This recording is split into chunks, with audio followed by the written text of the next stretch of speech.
an intro.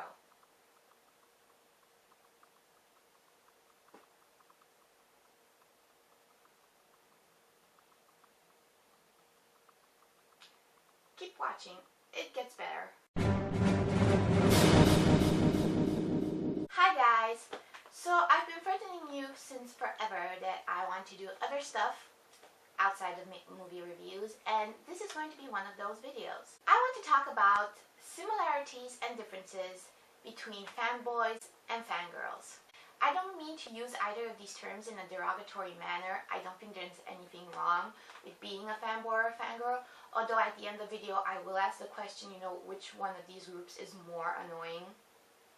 But these are just my general observations. I don't mean to put anybody on the spot, this is not the gospel truth. These are just my personal opinions, and if you don't identify with any of what I'm going to say in this video, if you consider yourself a fanboy or a fangirl but think that I'm full of shit, then please, leave a comment and let's start a decent discussion.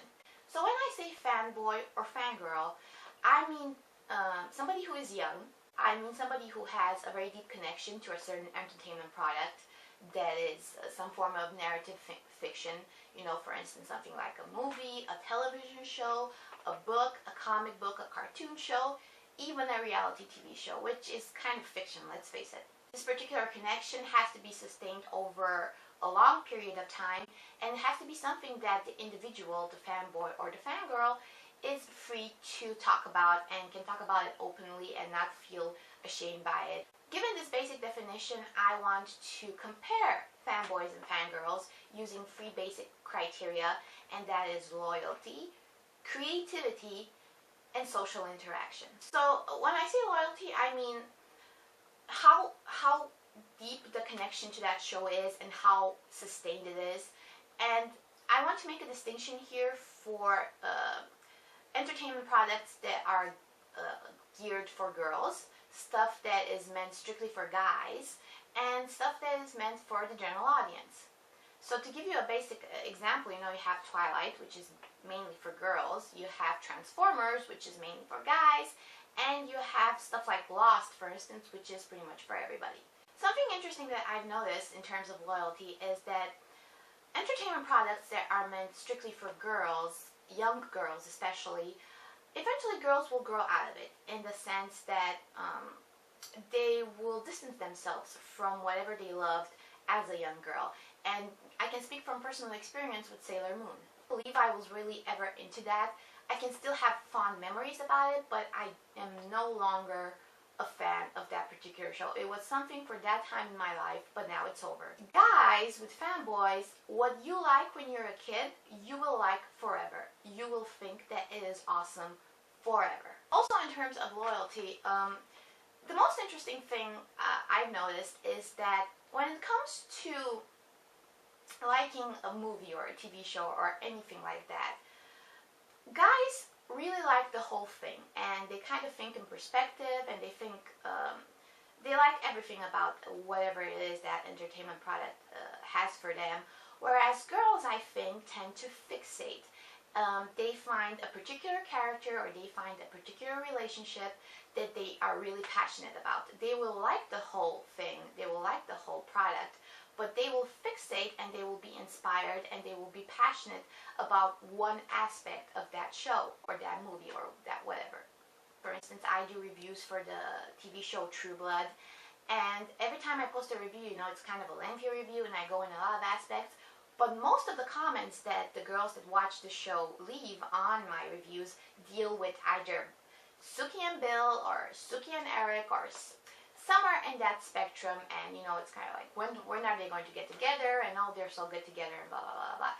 And I'm guilty of this myself. Like I talked in my comics video, when I started reading comics, the only thing that I was interested in were relationships. The relationship between Rogue and Gambit, the relationship between Wonder Woman and Batman, and so on and so forth. In terms of creativity, I think fangirls love to express their love for a story in as many ways as possible. They write fanfics, they do photo montages, they do fan videos, they have Tumblr accounts. There's just so many. If you're a true fangirl, of something, of anything, you cannot possibly miss out on doing a fanfic or doing a photo caption or something like that. Girls just love to do that. And let's face it, fan fiction is mostly a girl thing. I will say though that when guys do fan fiction or when guys express themselves creatively by focusing on a particular story that they're a fanboy of, they will go all out. Guys do not fuck around when it comes to expressing themselves creatively. They will make monumental fan fictions. They will make superb fan videos. They just go all out. They create. Fewer guys create stuff than girls, but when guys do it, I'm sorry, but they do some awesome stuff. And I think this can be explained through the fact that guys just have a better technical base than girls. They are more likely to know Photoshop. They are more likely to know video editing software. They have a better technical base to express themselves creatively, and there's nothing wrong with that. I mean, I think girls still rule when it comes to creating crazy, kooky, sexy, funny stuff that expresses their love for a particular story. But guys, you know, I have to hand it. When they want to do something, they do it very, very well. And in terms of social interaction, I think both genders, both fanboys and fangirls, have an equal interest in interacting with other fans and interacting with their favorite stars or celebrities from their favorite stories. They're just as interested in that aspect, although it should be mentioned that guys are more aggressive. Fanboys are definitely more suited to become haters.